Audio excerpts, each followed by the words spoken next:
వార్తలోకి వెళదాం. గణపతి లొంగుబాటు, అమిత్ షా సమక్షంలో లొంగిపోయేందుకు రంగం సిద్ధం. ఇప్పటికే రాష్ట్ర పోలీసులతో టచ్లోకి వచ్చినట్లుగా సమాచారం.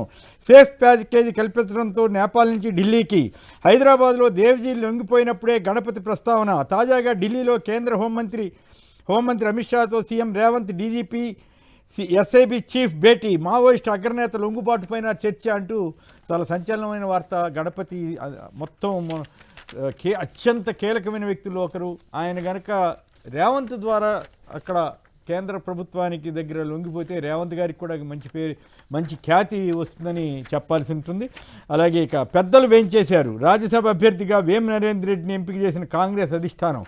సో రేవంత్ రెడ్డి గారికి అత్యంత సన్నిహితుల్లో ఒకరైనటువంటి వేం నరేంద్ర రెడ్డి గారికి ఇప్పించుకోగలడం ద్వారా అటు ప్రభుత్వంలోనూ ఇటు కాంగ్రెస్ పార్టీలోనూ తనకి ఉన్న పట్టుని రేవంత్ రెడ్డి గారు రుజువు చేసుకున్నారు. కాంగ్రెస్ అధిష్టానం కూడా అభిషేక్ మను సింఘ్వి ద్వారాతో పాటు ఈయనకి ఇవ్వక తప్పదు. బహుశా కాంగ్రెస్ అధిష్టానం అక్కడ వీక్గా ఉండటం కూడా రేవంత్ రెడ్డి గారికి కలిసి వచ్చిన పాయింట్ అయి ఉంటుంది. ఇక ఆంధ్రప్రదేశ్ వార్తలకు వెళదాం. సమాధానం చెప్పలేక సతమతం, లడ్డూపై చంద్రబాబు సర్కార్ డైవర్షన్ పాలిటిక్స్. వెబ్సైట్లో తీసేస్తే హెరిటేజ్కు ఇందాపూర్కు ఉన్న సంబంధాలు తెగిపోతాయంటూ అచ్చన్న వ్యాఖ్యలు. దీన్ని కవర్ చేసుకునేందుకు మండలి చైర్మన్పై వ్యక్తిగత దూషణలు.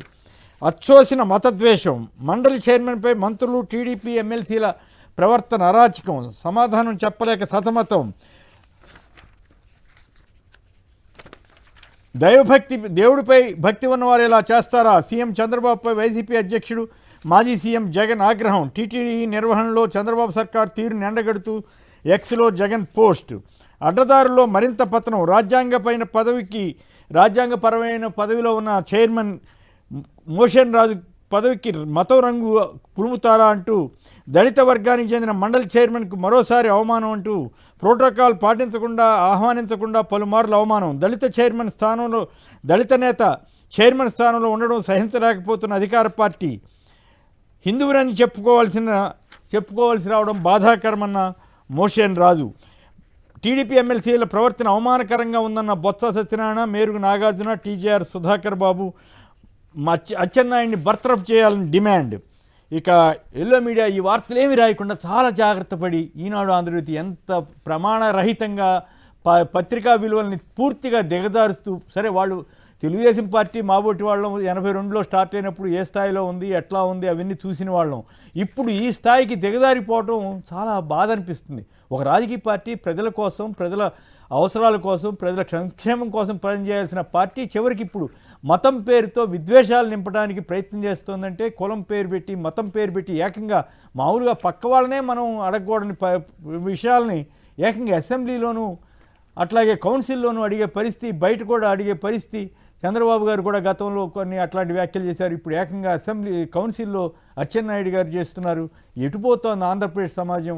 ఏం చేయాలనుకుంటున్నారు ఈ ఆంధ్రప్రదేశ్ని ఈ తెలుగుదేశం, జనసేన, బీజేపీ కూటమి అన్న బాధ అయితే మాబోటి వాళ్ళకి కదులుతోంది. ఆ వార్తల్ని ఎక్కడ కప్పిపెట్టేసి హిందూ సమాజంపై జగన్ కక్ష అంట.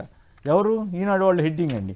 ఇంత దారుణంగా కల్తీ నిజం జరిగింది, మహాపాపం జరిగింది. ఎప్పుడు తెలుగుదేశం టైంలో కదా, మరి అది కదా మీరు రాయాల్సింది. వాళ్ళు చెప్పిన వాదనలు అబద్ధమైతే అబద్ధమని రాయండి, నిజమైతే నిజమని రాయండి. అవన్నీ వదిలేశారే.